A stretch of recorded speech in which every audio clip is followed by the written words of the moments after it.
Pemirsa, pengedar narkoba jenis sabu diamankan Satres Narkoba Polres Prabu Muli. Dari penangkapan ini petugas menyita barang bukti sabu sebanyak 13 paket. Inilah Nofriansyah alias Baang, warga Kelurahan Gunung Ibul, Kecamatan Prabu Muli. Pengedar narkoba jenis sabu diamankan Satres Narkoba Polres Prabu Muli. Dari penangkapan tersangka, petugas berhasil mengamankan barang bukti sabu sebanyak 13 paket. Tertangkapnya tersangka berawal dari pengaduan masyarakat yang ditindaklanjuti oleh anggota Satres Narkoba Polres Prabu Muli dengan penyelidikan lalu berhasil menangkap tersangka.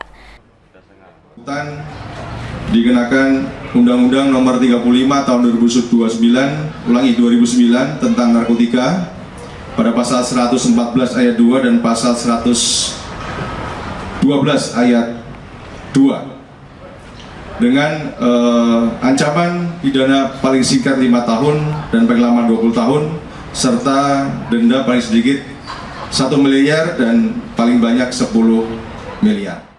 Menurut pengakuan tersangka di hadapan polisi, sabu diperoleh dari daerah Kabupaten Muara Enim yang dibeli tersangka seharga 9 juta rupiah untuk diedarkan di Kota Prabu Muli. Dari Gua Ngasam. Berapa kau beli? 9 juta. Berapa banyak itu? 1 kantong setengah. Satu kantong setengah. Iya. Itu sama dengan berapa gram?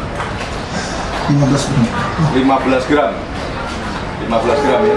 Kamu biasa meracik seperti apa? Kalau seperti itu 15 gram, kamu pecah-pecahnya seperti apa?